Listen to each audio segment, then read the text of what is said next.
The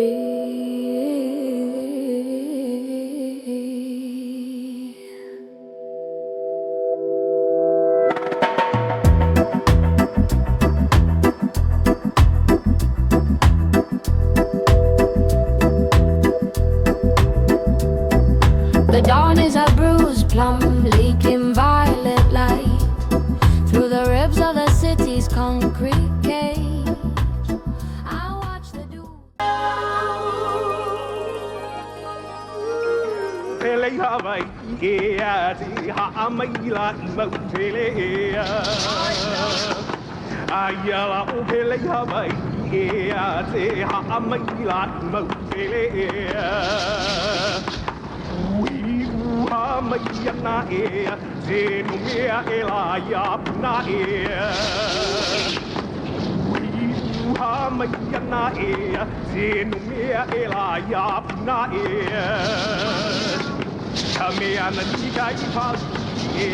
Aloha.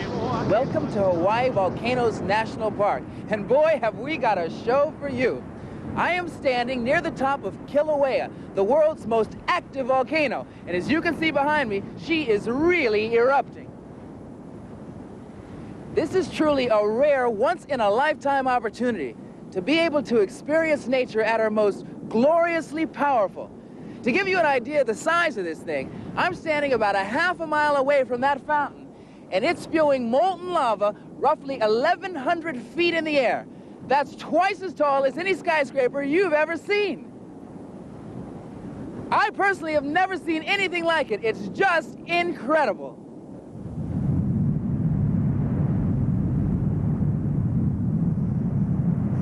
Lava is really hot, melted rock that's pumped up 40 miles through tunnels inside the earth. Those tunnels lie beneath volcanoes like this one. Sometimes flaming red rivers sweep through forests and fields, smothering them under a blanket of blistering ooze.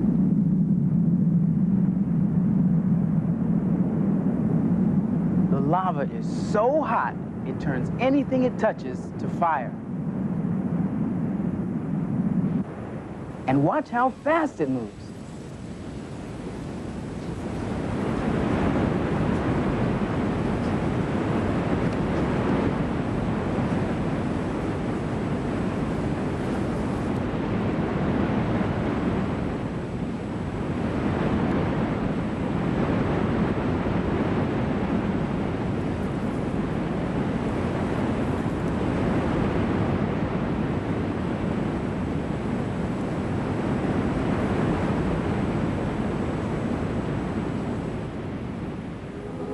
No matter where you go in Hawaii, you're walking on a volcano. That's because the Hawaiian Islands are really the tips of giant volcanoes sticking up in the middle of the sea. All this beauty, the spiked cliffs, gouged out canyons, rivers and waterfalls, snow-cone mountains, and black sand beaches is here because of volcanoes. Most of Hawaii's volcanoes are inactive, but Mauna Loa and Kilauea are still very much alive. Even when they're not erupting, they let you know they're cooking. The earth is so hot that when it rains, the water seeps through cracks and boils into steam. Then, when it's ready, the volcano erupts. This is what Kilauea looked like yesterday, getting ready to blow. The lava is just beginning to leap out of the cone. You know, volcanoes aren't born very often, but one was born about 45 years ago in the country of Mexico. And that's what this true story, Hill of Fire, is all about.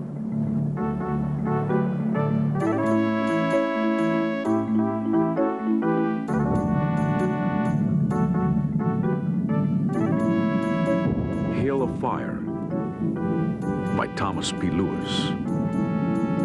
Pictures by Joan Sandon. Read by Fernando Escandon.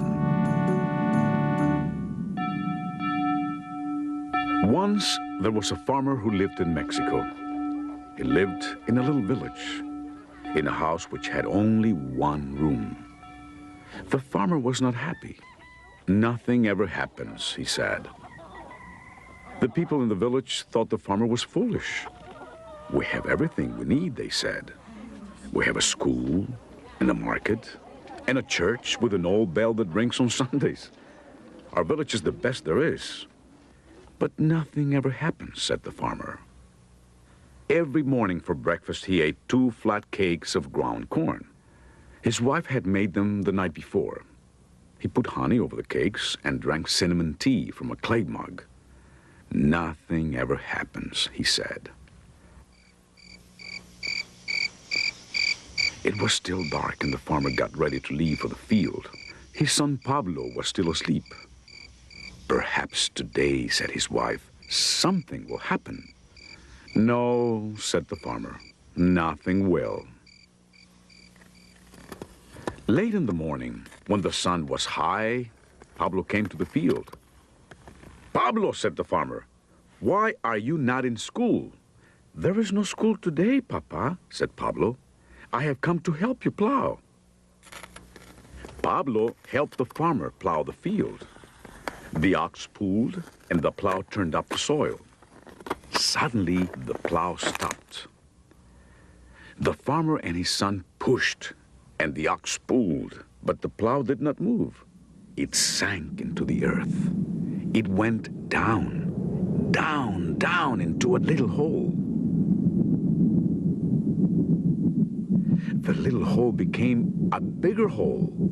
There was a noise deep under the ground, as if something big had growled. The farmer looked. Pablo looked. The ox turned its head. White smoke came from the hole in the ground. Run, said the farmer, run! There was a loud crack, and the earth opened wide. The farmer ran. Pablo ran, and the ox ran too. The farmer ran all the way to the village. He ran inside the church and rang the old bell. The other farmers came from their fields. People came out of their houses. Look, said the farmer, look there. That night, no one slept. Everyone watched the fire in the sky. It came from where the farmer's field had been. There was a loud boom, and another, and another. Pieces of burning stone flew in the air. The earth was coughing. Every time it coughed, the hill of fire grew bigger. In a few days, the hill was as big as a mountain. And every few minutes, there was a loud boom. Squirrels and rabbits ran and birds flew away from the fire. People led their burros and their oxen to safety. Some of the people went close to the steaming lava. They carried big crosses. They prayed for the fire to stop. When the booming stopped and the fires grew smaller, the farmer's house was gone. The school was gone. The market was gone. Half the village was gone. One day, some men in uniform came in cars and trucks. So you are the one with the plow that opened up the earth, they said to the farmer. They laughed. You're lucky to be alive, amigo. The soldiers looked at the village. Everyone must go, the captain said. It is not safe to live here any longer. The farmer and his wife and Pablo and all the people of the village went with the soldiers. The farmer found a new house. It was not far from the old one, but it was safe from El Monstruo, which means the monster. That is the name the people gave to the great volcano. The people made a new village, then made a new school and a new market. They had a great fiesta because now they were safe.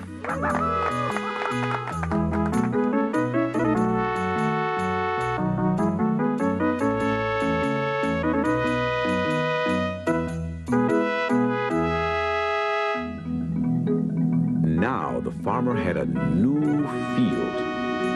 Every morning he woke up early. it was still dark, and El Monstruo glowed in the sky. Sometimes Pablo brought the children of the village to see the farmer. From the field, they could see the volcano smoking, like an old man smoking his pipe. "Can you make another hill of fire?" the children said. "No, my friends, no, no," said the farmer. He laughed. "One hill of fire is enough for me."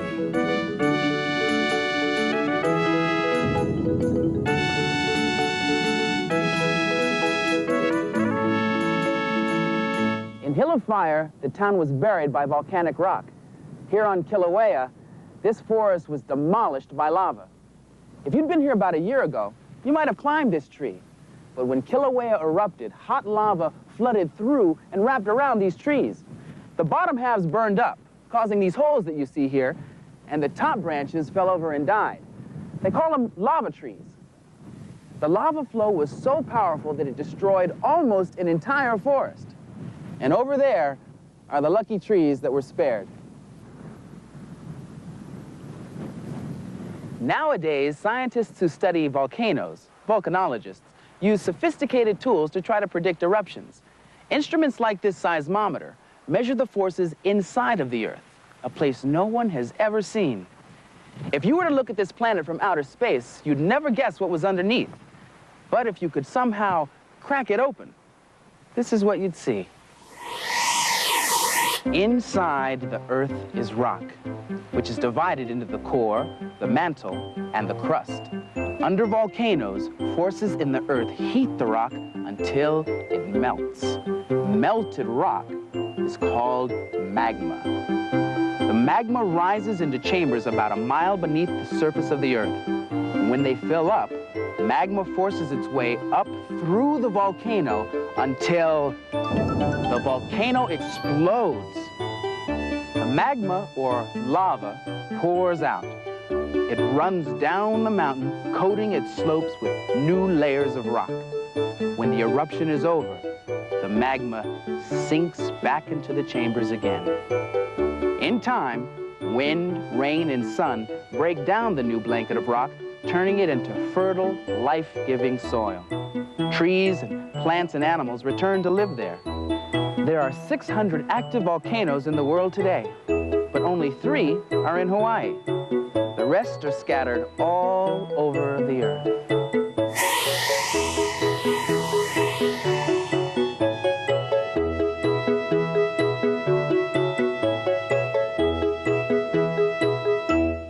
It's unbelievable how much lava can gush from one volcano. And look at this. It's only just one little spill. There are 2 kinds of lava, A'a and Pahoehoe. This is Pahoehoe, the smoother of the 2. It dries in wrinkles and curvy snake-like formations. It looks like rope. Some Pahoehoe flows have toes, flat, round projections that tiptoe ahead of the rest of the pack. A'a lava is rough and rubbly, much chunkier than Pahoehoe, and it's full of jagged, spiky fragments called clinkers. A'a is sharp enough to scratch your hand or cut up the bottoms of a new pair of boots. And just listen to how it sounds.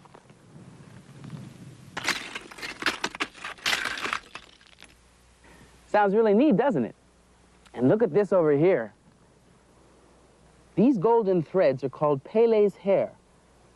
They're named after the Hawaiian goddess of fire. They're fragments of lava that the wind has stretched out and cooled in the air.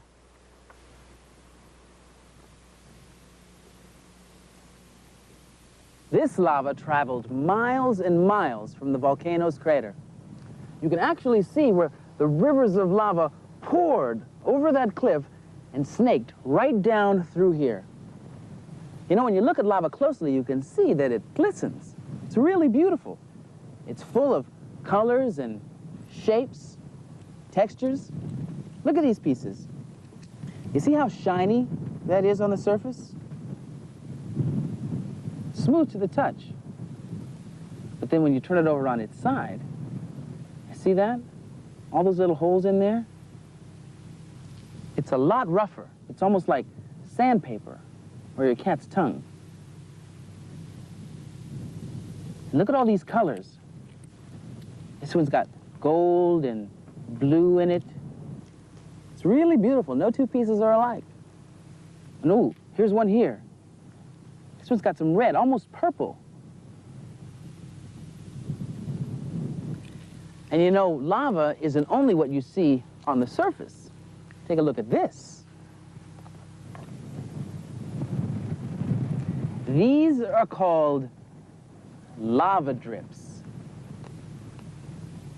And they happen when the outside gets cooled and hard, but the inside is still hot and dripping.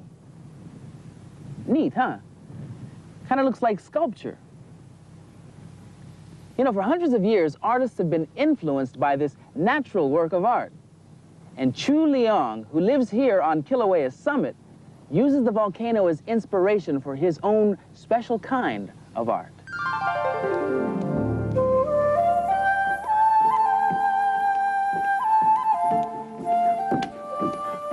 Living on the summit of Kilauea is quite an inspiration to my work.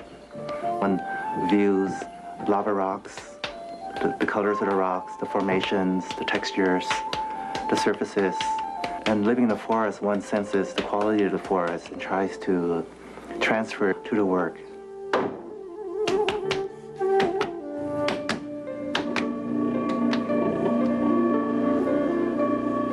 The clay feels very wonderful. It's hard to describe how it really feels. It's like touching the earth.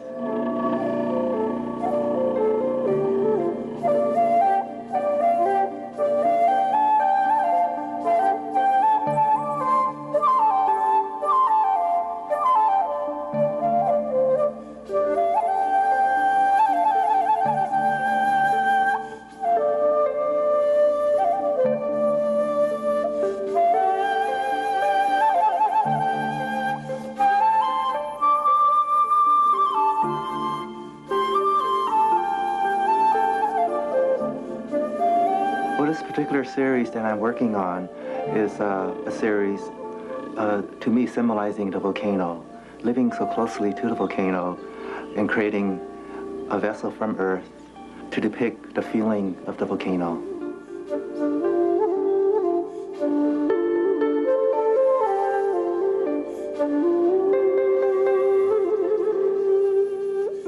For the opening of the volcano is irregular and not symmetrical.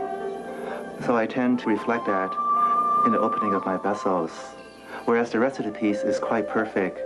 And to contrast that perfection, I create a slight imperfection, so then the piece would feel more balanced.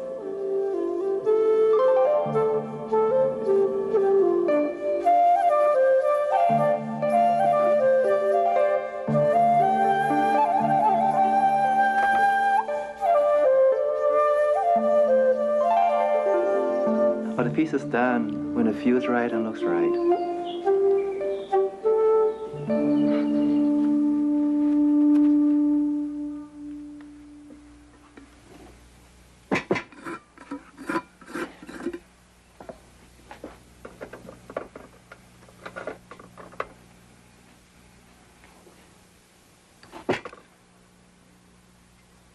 The glazing is it's a process where one views the naked vessel and almost asks what it wants to wear. All my glazes come from the earth. They're all earth minerals that are combined in different proportions to give different textures and surfaces and colors.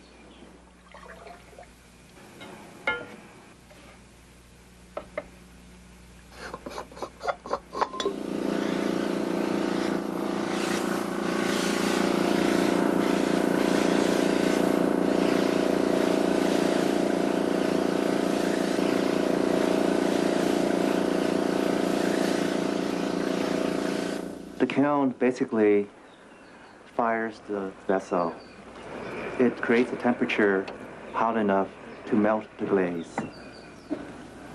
This particular process that I'm using is called a raku process, and it takes 3 hours to fire.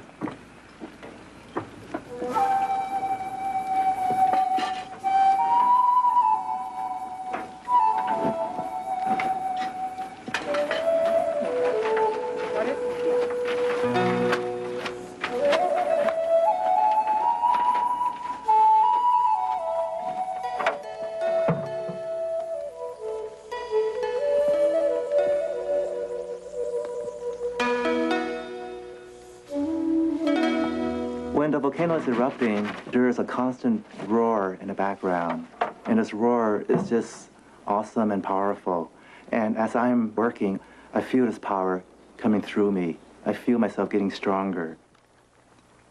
The most important thing when we're working with anything is to really find enjoyment in it and to be able to express yourself through whatever it is that we enjoy and to perfect it and refine it to a point where it can express yourself and our environment and the planet that we live on.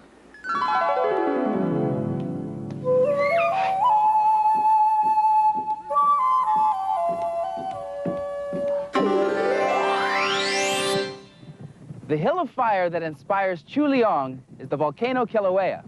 But if the hill of fire that inspires you is this book, then here are some others that you might find hot. But you don't have to take my word for it. Hi, I'm Saparnadetta, and I'm here to talk about a book which has your favorite imaginary creatures, dragons. It's called Emma's Dragon Hunt, and it's written by Catherine Stock. This story is about a little girl named Emma and her grandfather Wang, who came from China. Grandfather Wang talked about dragons, and Emma got interested. So her grandfather decided to take her on a dragon hunt. When a thunderstorm came, Grandfather said it was the dragons clawing up all the clouds. And when a solar eclipse came, Grandfather said it was the dragon swallowing the sun and then spitting it out again. I think you should read this book because it has delightful pictures and the story is really neat. I recommend it to anyone who likes to use their imagination. Hi, my name's Leah McAllister, and if you like nature, you'll really love these science flip books by Ed Emberley. They really make still pictures come to life. I like these books because you can really see how animals are growing and flowers are changing. My favorite flip book was the one about the butterfly, because you can see the butterfly flying away and the caterpillar crawling and turning into a chrysalis. I like the science flip book so much that I made my own. It's about a rose that starts from a little plant and then gets a bud, then gets a blue dot in the middle, and then grows up to be a big rose. I think that you should really go out and get these flip books because they make you feel that you're right there in nature. Are you a big poetry fan? Well, this book, The Tamarindo Puppy, is full of funny and kooky poems. It is written in 2 languages, Spanish and English, all at the same time.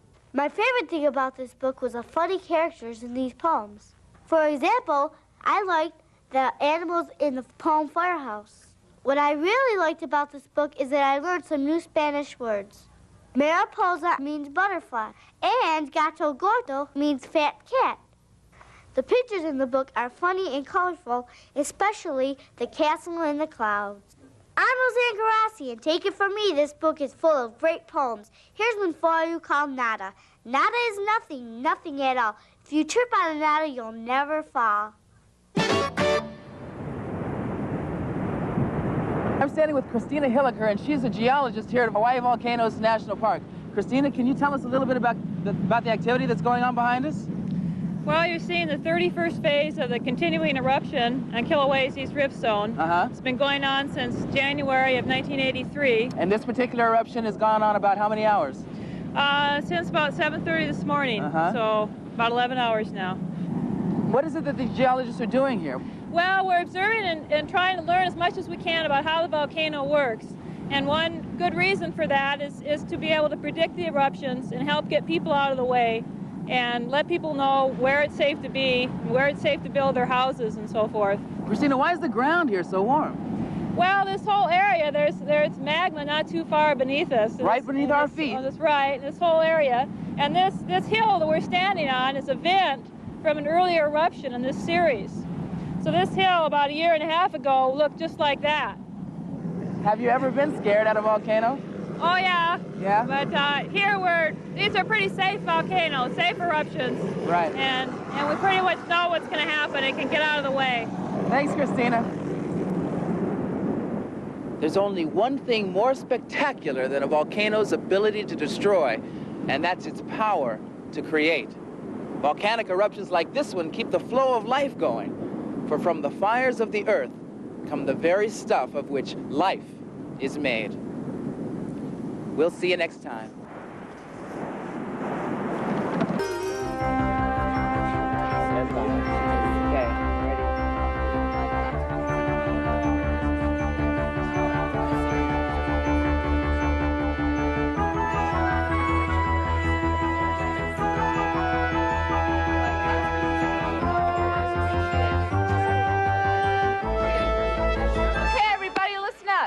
Our last sprint for tomorrow's Rainbow Mini Classic. I want you to give it all that you can.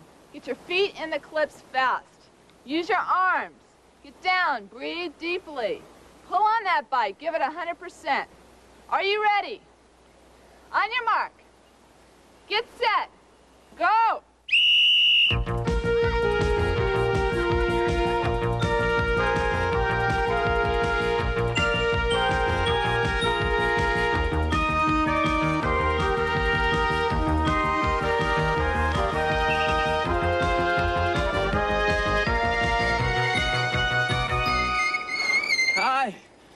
You know, I thought I was in shape. Hey, you are in good shape, LeVar. A couple pointers will help you in the next race, though.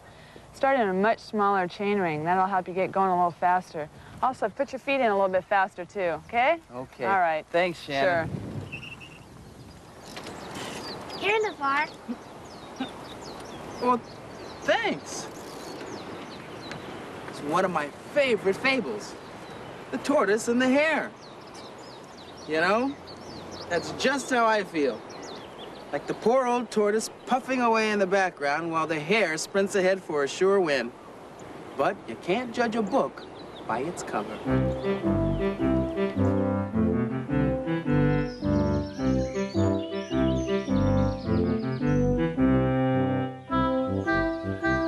The tortoise and the hare. An Aesop fable, adapted and illustrated by Janet Stevens, read by Gilda Radner. Once upon a time, there was a tortoise and a hare. Tortoise was friendly and quiet. He did everything slowly. Hare was flashy and rude. He did everything quickly. Hare liked to tease Tortoise about being so slow. When Tortoise ate breakfast, Hare said, "By the time you finish your last bite, it'll be dinner time." When Tortoise worked in his garden, Hare said, "By the time you pick those spring flowers, it'll be winter." One afternoon, Hare followed Tortoise to the store. Hare teased him on the way. "By the time you get there, the store will be closed," he said. "You're so slow. I could beat you at a race hopping backwards on one paw." "But I could never beat you, Hare," said Tortoise. "Yes, you could. Come on, we believe in you. You can do it," said Tortoise's friends. "All you need is a little help." "Then you will race me, Tortoise?" asked Hare. Tortoise pulled his head into his shell. "I don't want to." "You've got to," said his friends. "You've put up with that nasty hare long enough. We think you can win." Tortoise didn't want to disappoint his friends, so he finally agreed to race against Hare. Tortoise only had 2.5 weeks to get in shape before the big race. Rooster helped him out at the gym. Raccoon cooked him healthy meals.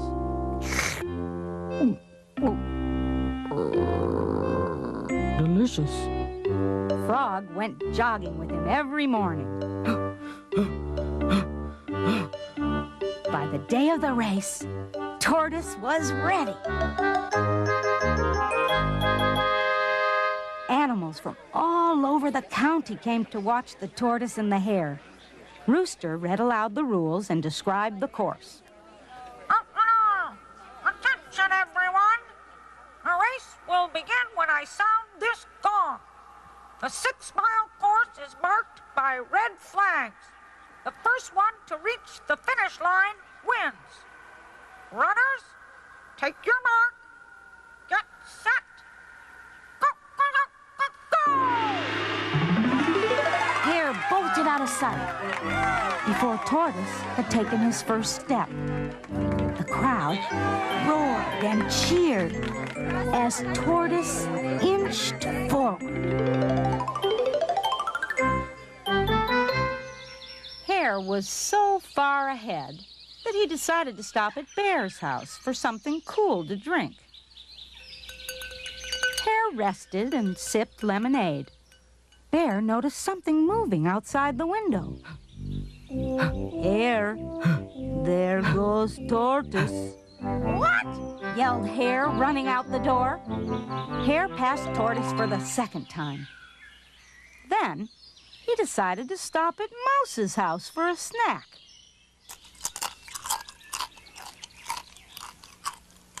As Hare munched on crackers and cheese, Mouse yelled, "Is that Tortoise I see out the window?" "I'm not worried about that slowpoke," said Hare. "I've passed him twice already." Then he finished his snack and hopped out the door. Hare passed Tortoise for a third time. Now he was far ahead. He saw a pond and decided to stop and rest. The snacks had made him sleepy. Hare was so sure that he would win, he took a nap in the soft grass. As he closed his eyes, he dreamed of victory. Suddenly, Hare woke up because the crowd was cheering. Yay, Tortoise! The crowd roared. Tortoise was 2 steps away from the finish line. "Slow down, you bow-legged reptile!" screamed Hare as he tried to catch up. But it was too late. Tortoise crossed the line just before the tornado of dust and fur that was Hare flew by. Tortoise had won the race.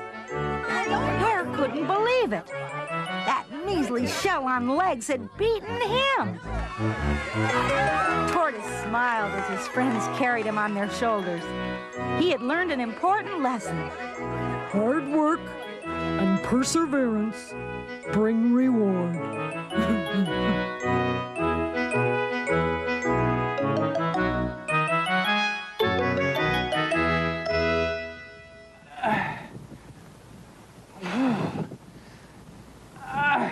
Slow and steady wins the race. Hard work and perseverance bring reward. Boy, this is hard work. Hey, LeVar, come on, don't give up now. Keep trying. Gather ye rosebuds while ye may. Stop and smell the flowers along the way. Relax, LeVar. No, I think I can do it. L-E-V-A-R. Pedal that bike and you'll go far. Yay, LeVar. Oh, come on, LeVar. By the time you get up that hill, they'll be crossing the finish line. Take it easy. No, I'm not giving up now. I may not win, but I'll feel like a winner if I work hard and do the best that I can. Right. Have you ever tried really hard at something? When I first started to swim, I was scared to put my head underwater, and I couldn't swim good. All I'd do is walk around in the water.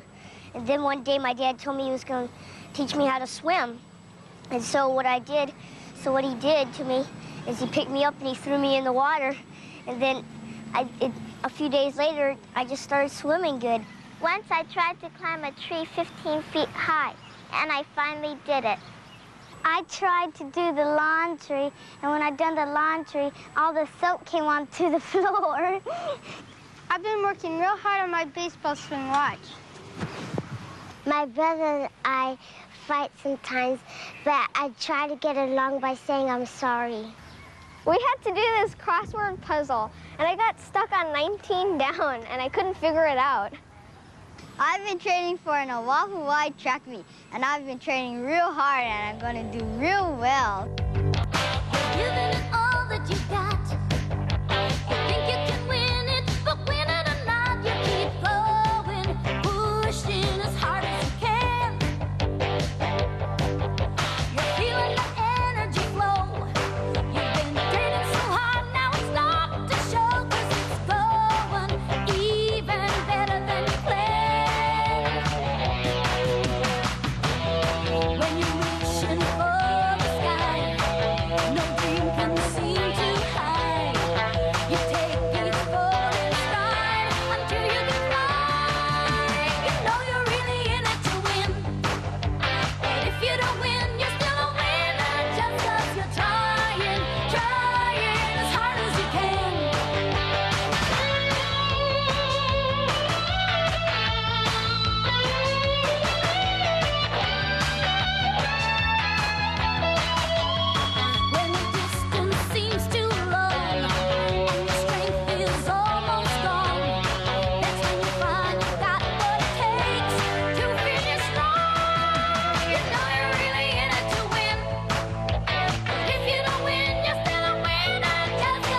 I've really got to get in shape for the big race. Got to remember, hard work and perseverance bring reward.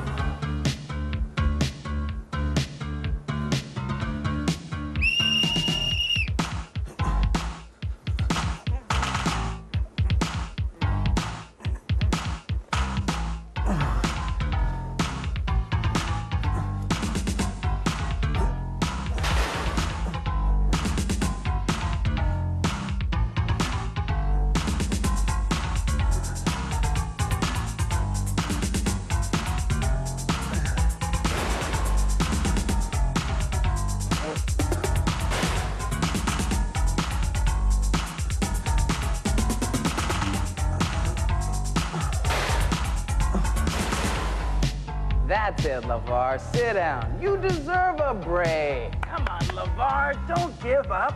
Get up.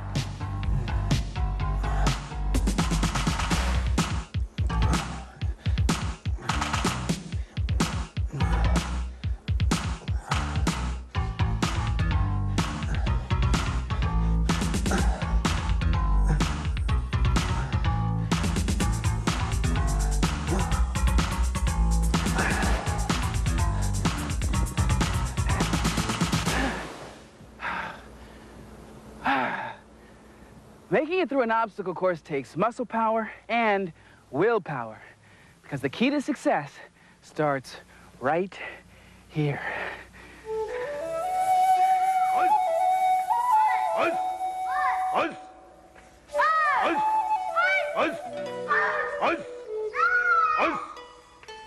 Karate is a Japanese word meaning empty hands. It's an art of self-defense that uses no weapons. The karate school is called a dojo, and it is a place of great respect. Students and teachers bow when entering the dojo to show that they come with an open mind to do their best. Everybody together. Line up! Bow! Okay, make sure you keep your body straight. Your body reflects to your mind. Your mind reflects back to your body. So if you can control your body to sit up straight, and now you can control your mind. The Japanese word for teacher is sensei. And in this class, when Sensei Howard speaks, everyone listens. Everybody ready? The opening ceremony is very impressive. The dojo precepts, or rules, are recited by all the students. Purpose of Seiza. Senpai Akira. Orderliness and harmonious to the mind and body. Orderliness, harmonious, mind and body. Purpose of JIKC training. The precepts are important. We emphasize them a lot. So therefore, we speak very clearly and very forcefully so that they can see the value of what we're saying. Dojo precepts. Christopher. Follow the principles of propriety and courtesy. Follow the principles of propriety and courtesy. Cultivate the spirit of effort. Cultivate the spirit of effort. Respect the mind of patience. Live the way of truth. Live the way of truth. Do not lose self-control or act in a violent manner.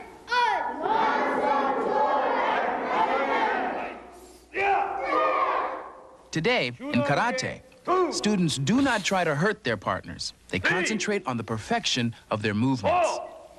When you're learning karate, you're using your body a lot. If you don't concentrate, if your mind cannot focus on what you're doing, then you're not going to be able to do the technique well. Each technique has to be very split-second timing to build up effectiveness, to build up its potential power. 5, 6, 7, 8, 9, 10. Most people don't realize that studying karate means working with your mind and body together to improve yourself with discipline and practice. Basic exercises are what gives us our foundation for doing everything else. And it gives us also a foundation as far as our mental development. 2, 3, 3.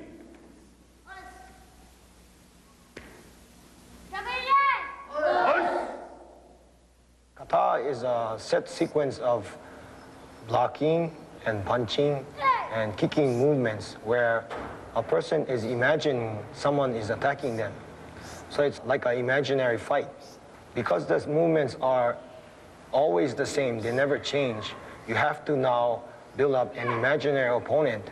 Concentration in kata is so that each movement you try to do the best you can, to improve it the best you can.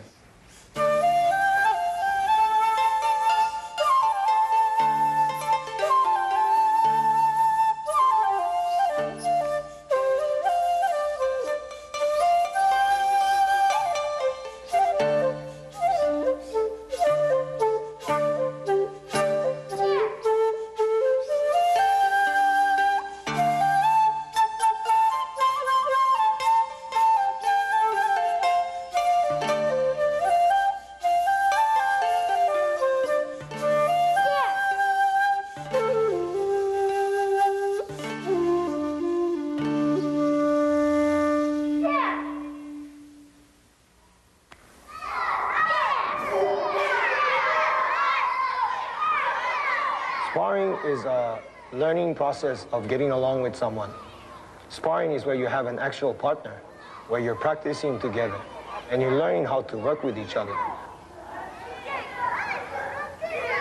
Rather than learn karate to fight someone, we learn karate to fight our own weaknesses.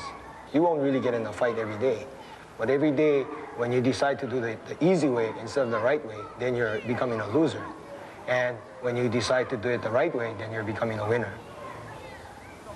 The easiest thing to learn about karate is to develop a spirit to try hard, a spirit not to give up. Karate teaches this from the body and the mind together.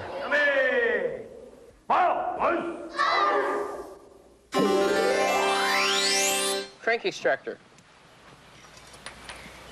Crescent wrench.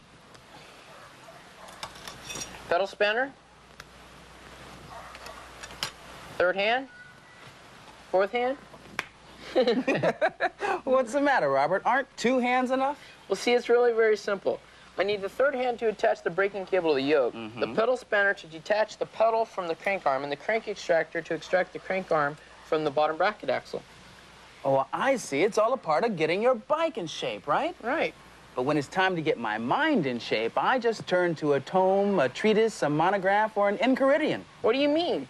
Reading material. There's nothing like reading when it's time for a little mental exercise. And if you like The Tortoise and the Hare, then here are some others you might enjoy. But you don't have to take my highfalutin phraseology for it. Hello. My name is Mary Beth. I'm just doing some exercises to keep in shape. Can you do them? Well, here's a book that can show you how. It's called Albert the Running Bear's Exercise Book. It's about two bears, Albert and Violet. Albert needs to get into shape. They make a deal that Albert will do his exercises and Violet will show him how. The book has lots of pictures of exercises in it. Knee bumps, rock and roll, super stretch, and runner's reach. I really like this book. It's a great book to keep in shape with. Even adults should read it so they could keep in shape too. Hi, how you doing? I'm Nick Ramza here, and I like books about animals and funny books very, very much. I just read a book called Hooray for Snail by John Stadler. I thought Hooray for Snail was a very good book. I enjoyed it. You know, ordinarily, you don't find snails on baseball teams because they're sort of slow, you know? Well, this snail is the batter, and he gets up to bat, and he wallops that ball right to the moon, and it goes, and it hits the pyramids. And all that time, he's trying to get around the bases just once. I think Hooray for Snail is a terrific book. I would advise you to go to your public library and pick it up. This book showed me it doesn't matter if you're 2 inches tall. You can do anything you put your mind to, and that's a fact. Hi, guys and dolls. My name is Misty Jones, and I'm here to tell you about an exciting contest which can prove that men can do almost anything that women can do. It's an exciting book called Sam Johnson and the Blue Ribbon Quilt. The most important people in the book are Sam Johnson and his wife, Sarah. One day, Sam saw a hole in a pig's pen. He took some of Sarah's scrap pieces and mended together while she was out of town. Then he said, this looks pretty neat. I think I should join Sarah's quilting club. Well, the women say there's no room for a man to be bumbling things up. And then the contest begins. By the end of the contest, the quilt looks a little different than anyone planned. I think you should read this book because if you learn to work together, you might get something a little different than you planned. Okay, welcome everyone to the first annual Rainbow Mini Classic.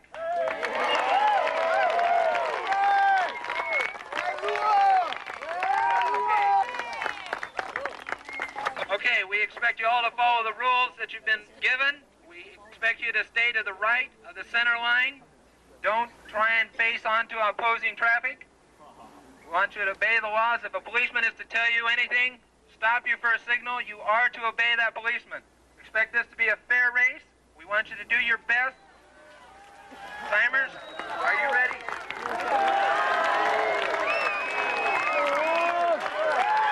Vontae!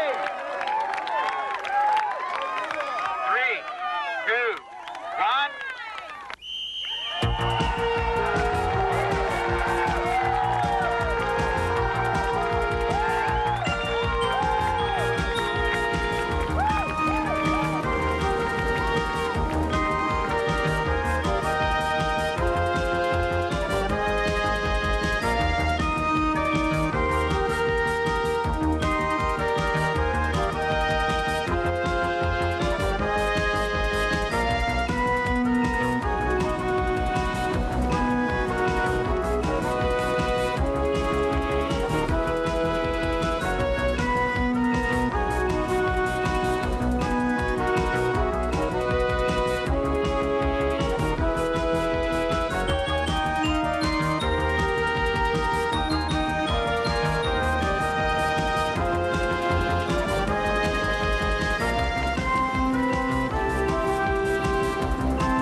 Thanks very much.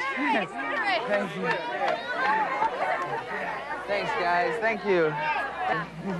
Thanks. Thank you. Whew. What a race. I feel great. You know, I never thought I would do so well. I did. You know, winning isn't everything. It isn't even the only thing. Winning means different things to different people. And it can mean as much to the last person across the finish line as the first. Maybe more. For me, winning meant overcoming the person inside of me that wanted to give up.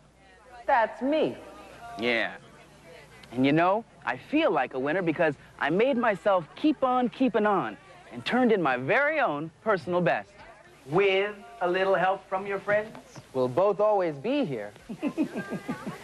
We'll see you next time.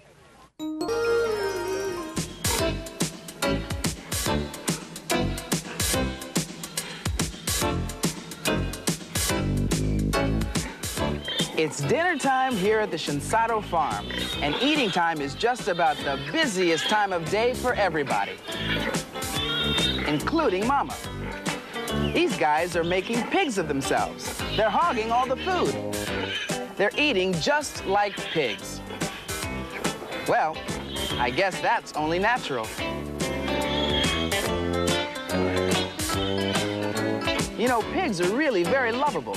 They're fun to watch because they wiggle. Don't ham it up so much, LeVar. Yeah, he's hogging all the good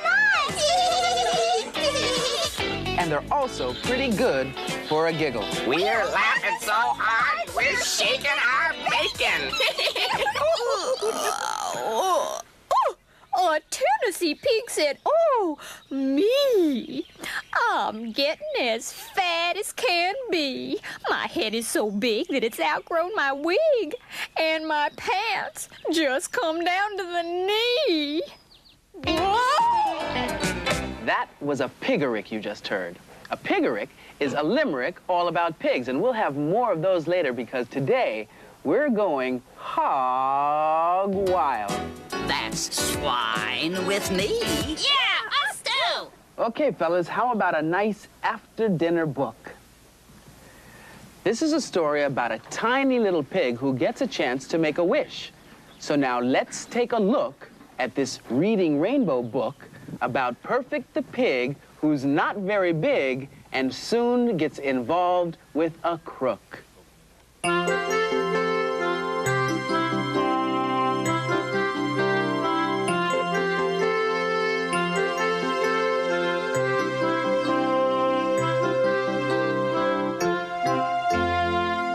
Perfect the Pig by Susan Jeschke. Read by James Coco.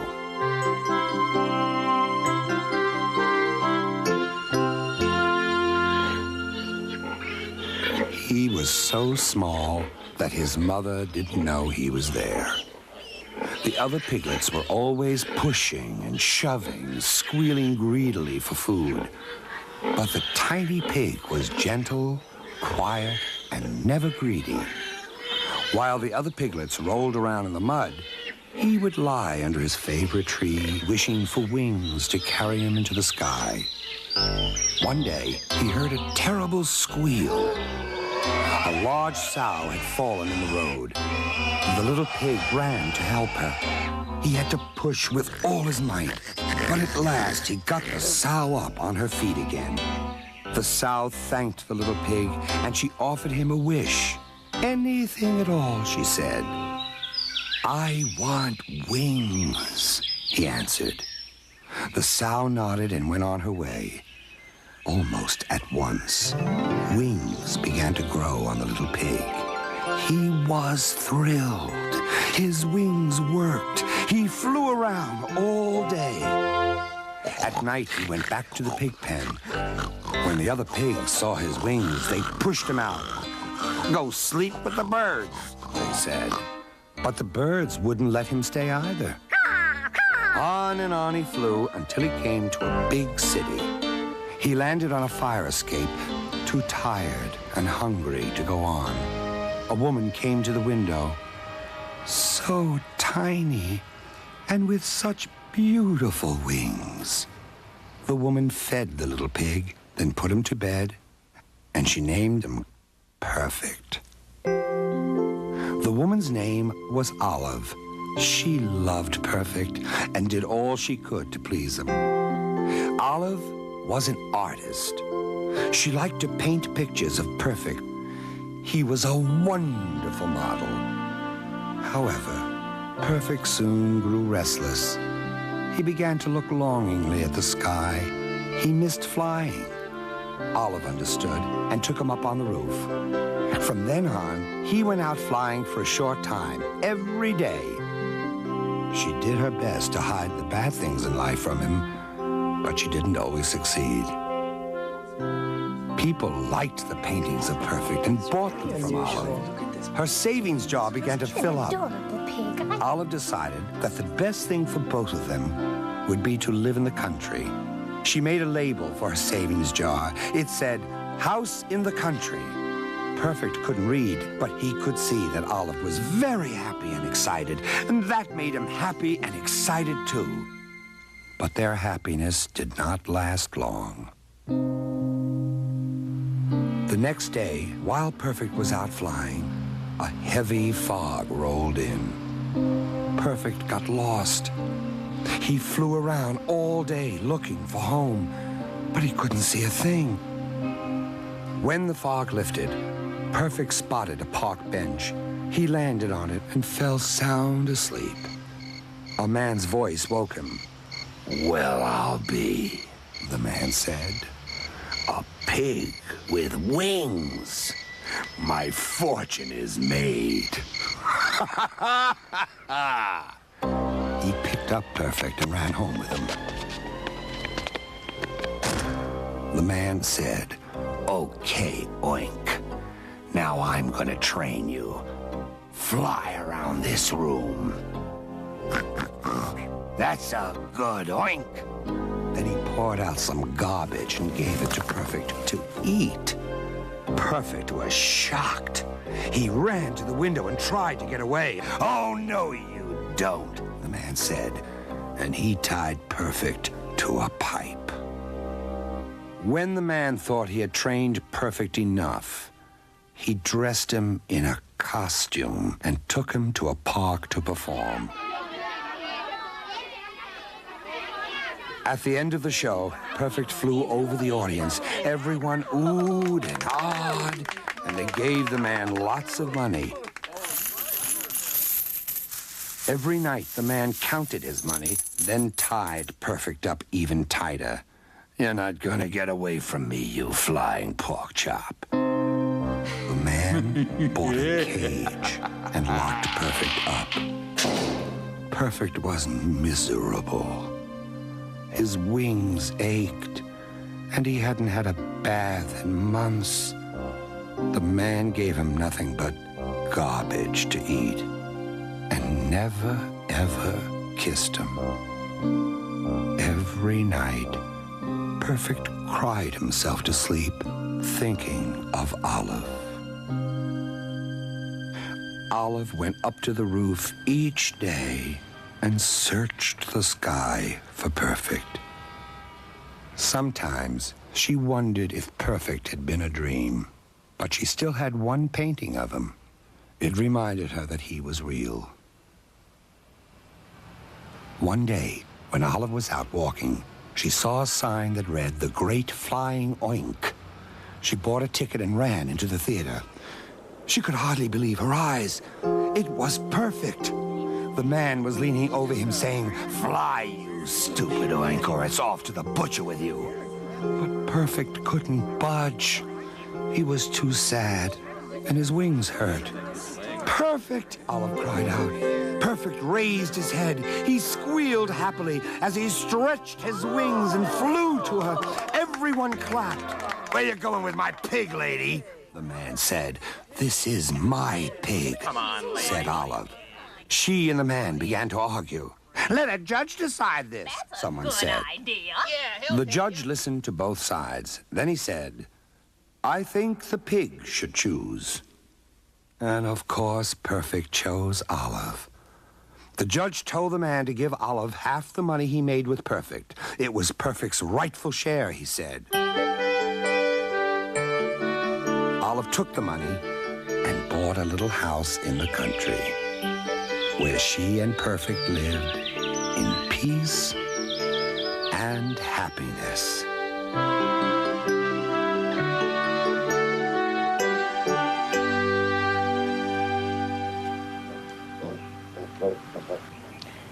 These little pigs are only 3 weeks old, and they're just about the same size Perfect was when Olive found him. You know, Olive was really lucky to find Perfect because pigs have very unique personalities. And you know that old saying, lazy pig? Not true. People have actually used pigs as watchdogs. I mean, watch hogs. I'm keeping my eye on the sty. How peculiar!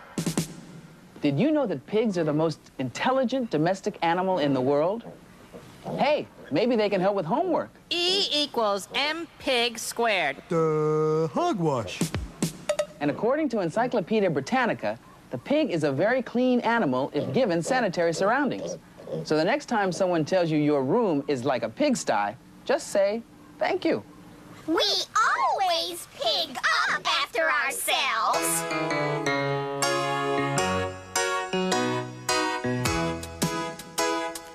Folks pass by, they say, "Hey there, bud.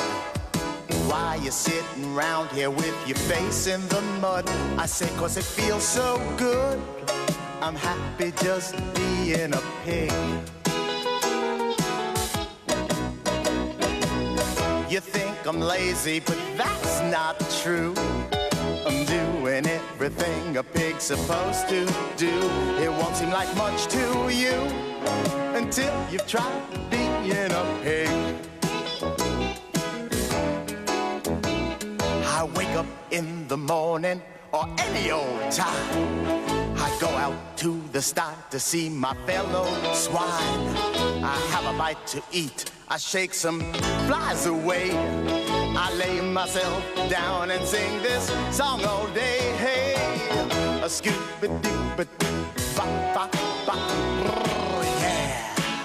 Za-scoop-a-doop-ba-ba-ba, and that is why I say I'm happy just being a pig. I'm happy. Well, that's why I say I'm happy just being a pig.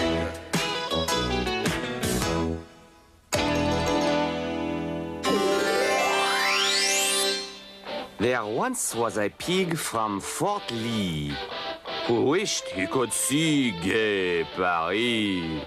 Without making a fuss, he hopped the library bus and read all about it for free.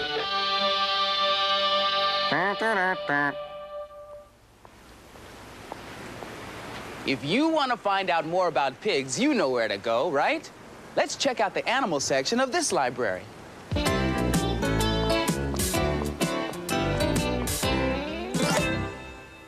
Well, let's see.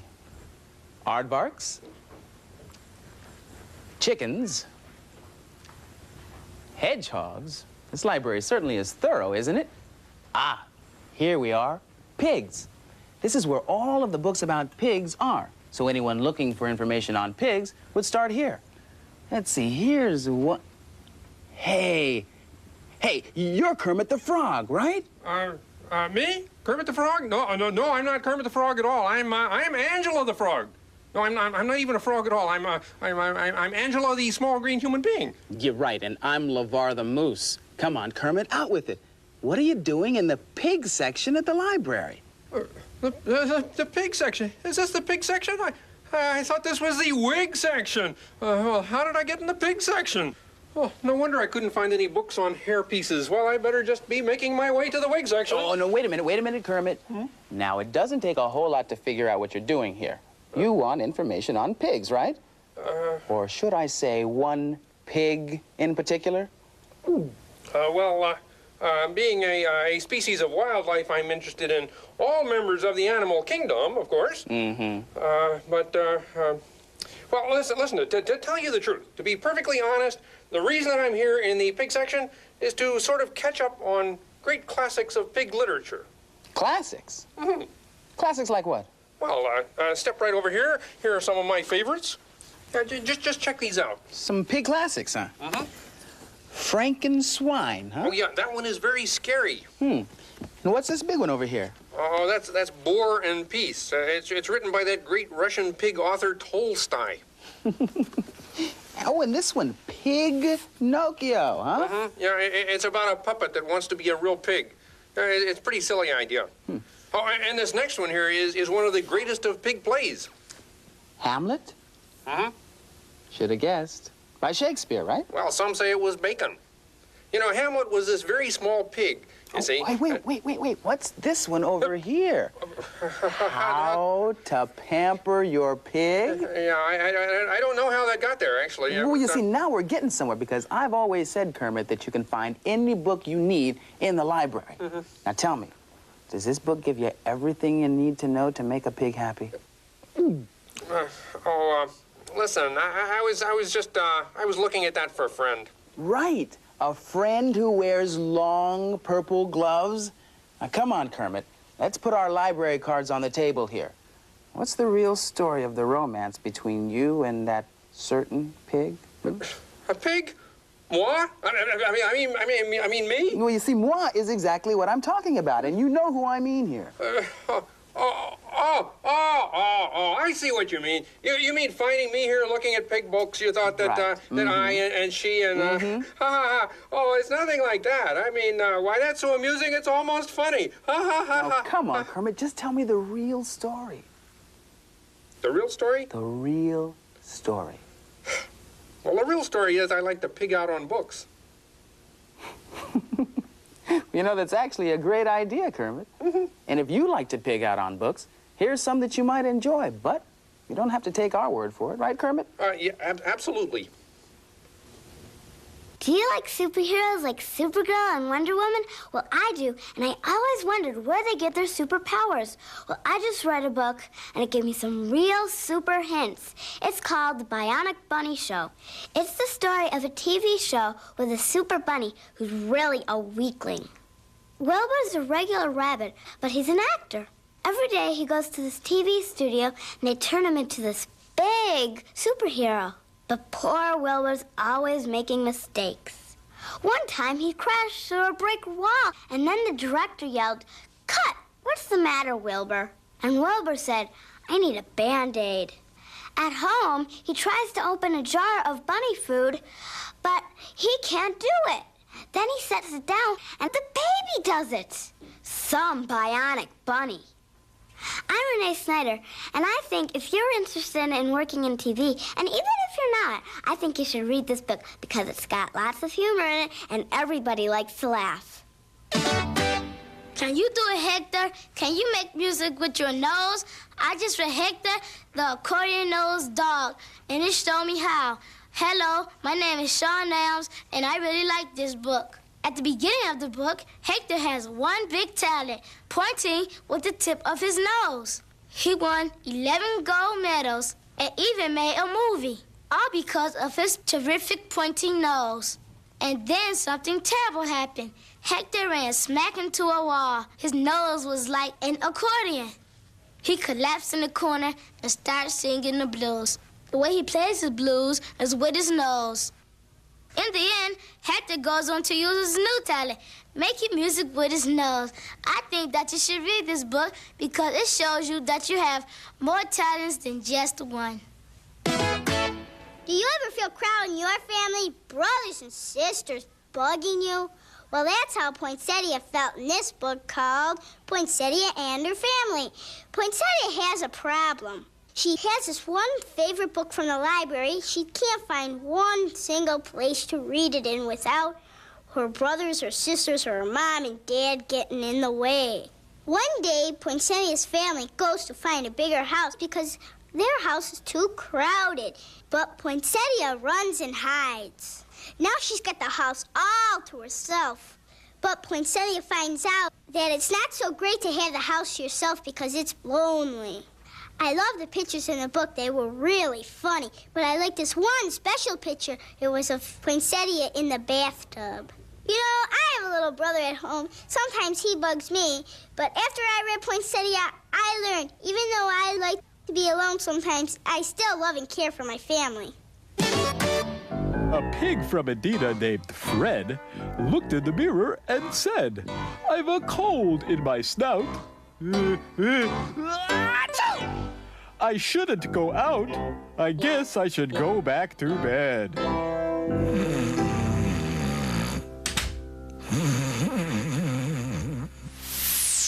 Today's Piggerics were written by kids across America. They were inspired by this book, Arnold Lobel's Book of Piggerics. You can find it at your library, or you can write your own Piggerics. Are you ready for one more? There once was a hog from Dallas who lived in a Texas palace. But one custom-made boot didn't fit worth a hoot. So this pig was a poke with a callus. This little piggy went to market, the Honolulu Zoo store in Hawaii. Most of the items in this store have something to do with that smart, affectionate, playful, noble animal, the pig. This polo shirt is by Calvin Swine. It's part of the store's Hog Wild line. I'd like you to see this Pork Avenue collection, so watch as we show you a hand-pigged selection. Move over, alligator. The hog is here on belts, ties, socks, shirts, both front and rear. There are pigs that hold candles and pigs with handles. Pigs on slippers for cold feet and a chocolate piggy treat. Pig etchings, pig earrings, a keychain and key tag, pig tins and dishes, and a hogwash laundry bag. Say hi to Pipsqueak, whose snout you can tweak. Cookie cutters, magnets, paper party goods, calendars, postcards, and ornaments for car hoods. Here's some soap. It's called Hog Lather. Or paper clips, buttons, or stickers if you'd rather. Open the can with this porcine punch. Or check out this book for a munch or your lunch. Here's a hot water bottle to warm your tummy. Or some hog-nosed spectacles that make you look funny. Here's a doorstop, a sponge, and a shiny gold charm. Did you ever see this pig out on a farm? Well, we've seen just about everything in this store today but a piggy bank. Say, do you know how piggy banks came to be? Actually, it was a big mistake. See, thousands of years ago, clay called pig, P-Y-G-G, was used to make dishes, pots, and jars. And people used to save their money in these pots and jars called pig. Gradually, the family savings became known as the piggy bank. But then years later, when people wanted piggy banks, the pottery makers didn't understand that pig was ancient clay. They heard the words piggy bank and made pig-shaped money holders. Well, the piggy bank caught on and has been popular ever since. Now, I don't want to be pig-headed or waste any time, but this is a perfect chance to save a dime. Now, I won't overdo this rhyme, so you take it easy, and we'll see you next time.